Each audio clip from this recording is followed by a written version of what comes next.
apa sebabnya dolar itu naik dan turun? Setelah saya coba-coba cari tahu, ternyata tentunya yang mempengaruhi dolar itu naik turun yaitu demand and supply, permintaan dan penawaran. Jadi semakin tinggi permintaan, biasa cenderung harganya pasti akan naik.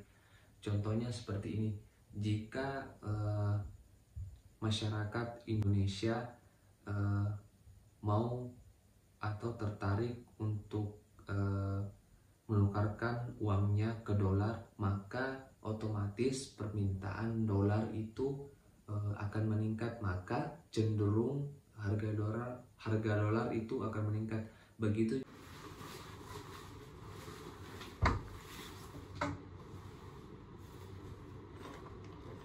hari ini kita akan menukarkan dolar 2.500 gitu.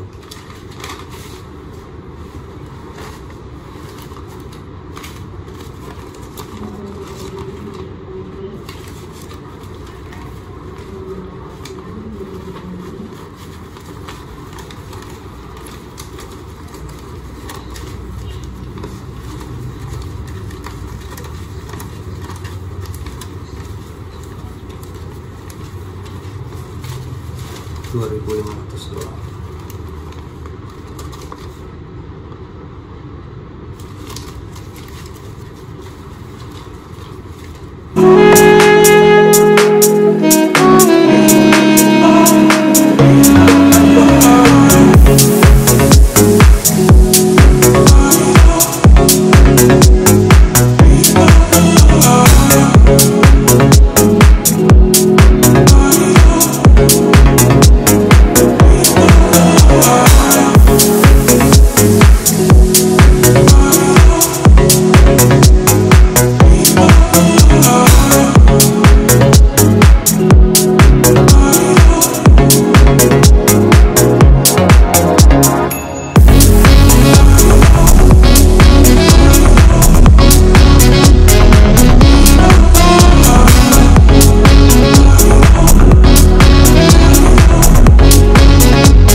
Assalamualaikum warahmatullahi wabarakatuh. Kembali ke channel Ariswandi. Kali ini saya akan membagikan sedikit pengalaman atau cerita tentang investasi dolar. Jadi kemarin saya mendapatkan sedikit pengalaman untuk menukarkan uang dolar om saya ke bank. Jadi pada tahun 2019 bulan 8 harga dolar itu dibeli dengan harga 14.300 rupiah per dolarnya. Sedangkan kemarin baru dijual pada tahun 2022 bulan Januari, itu harga belinya sekitar 14.250. Jadi sedikit mengalami kerugian. Jadi kemarin juga rupiah sempat mengalami penurunan yang sangat drastis. Kenapa? Karena pada tahun 2020 di tanggal 20 Maret itu per dolarnya itu 16.000. Kenapa saya bilang sangat rendah? Karena saat itu 16.000 terjadi pada tahun 2008 saat terjadi krisis. Jadi 2020 bulan Maret tanggal 20 itu berulang lagi menjadi 16.000 per dolarnya, tapi sekarang sudah stabil sekitar 14 ribuan per dolarnya. Jadi apa sebabnya dolar itu naik dan turun? Setelah saya coba-coba cari tahu, ternyata tentunya yang mempengaruhi dolar itu naik turun yaitu demand and supply, permintaan dan penawaran. Jadi semakin tinggi permintaan, biasa cenderung harganya pasti akan naik. Contohnya seperti ini, jika masyarakat Indonesia mau atau tertarik untuk menukarkan uangnya ke dolar, maka otomatis permintaan dolar itu akan meningkat, maka cenderung harga dolar itu akan meningkat. Begitu juga sebaliknya, jika permintaan rupiah meningkat, maka harga dolar cenderung akan melemah dan rupiah akan cenderung meningkat. Makanya dipengaruhi oleh demand and supply, permintaan dan penawaran. Semakin banyak permintaannya, maka cenderung akan dolar akan semakin naik. Jadi sebetulnya apa sih yang mempengaruhi orang menukarkan uangnya atau mata uangnya ke instrumen mata uang lainnya? Tentunya ke dolar.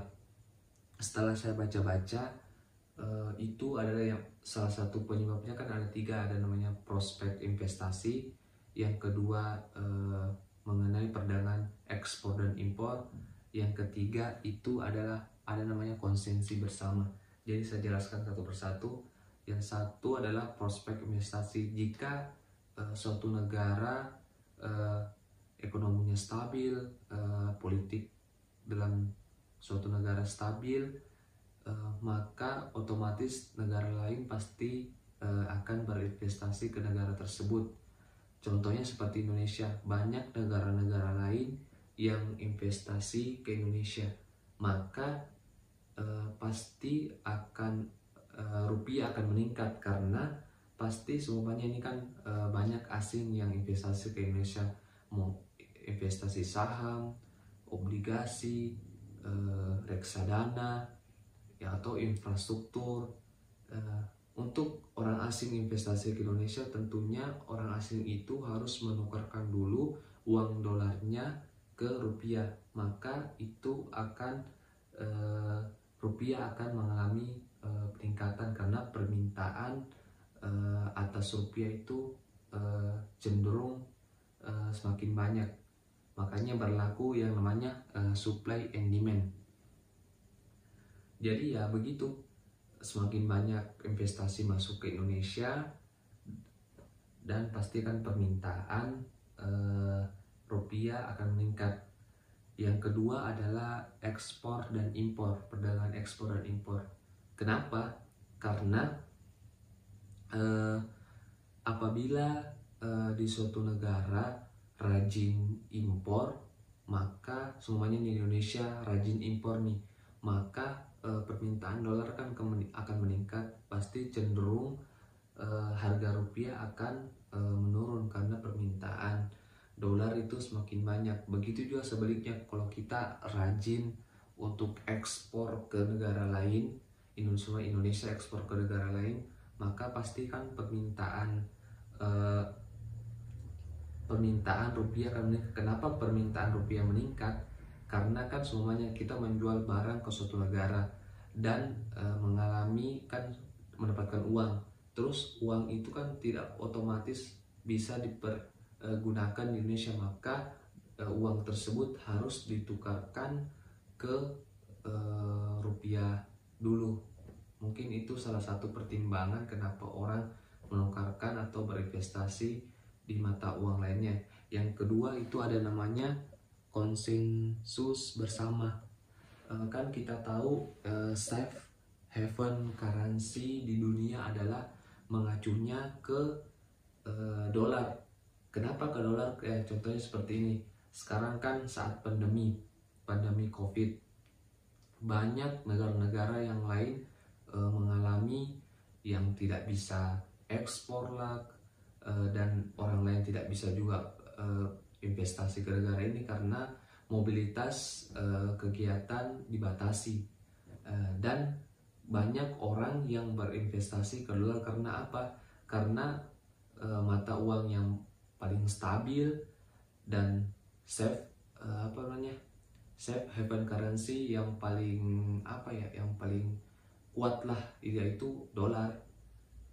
Mungkin itu ya, mungkin saya rangkum sedikit. Mungkin salah satu pokoknya yang mempengaruhi kenapa dolar bisa naik, rupiah semakin turun, karena ya demand and supply, semakin banyak permintaan atas dolar, maka rupiah akan menurun. Begitu juga sebaliknya, semakin banyak permintaan rupiah, maka otomatis dolar akan menurun.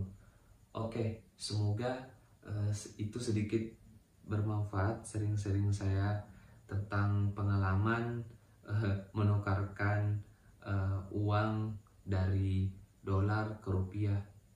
Semoga teman-teman juga bisa mempertimbangkan untuk berinvestasi dolar.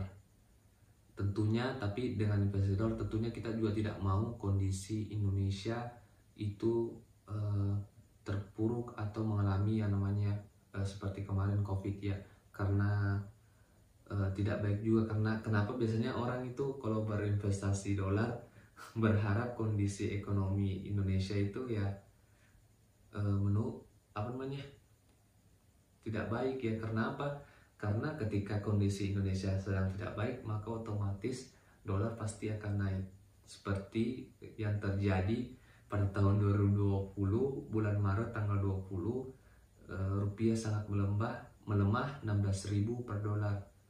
Pernah terjadi di Indonesia pada tahun 2000, kalau saya tidak salah tahun 1998 ya, tahu sendiri kan teman-teman saat tahun 1998 sedang terjadi apa.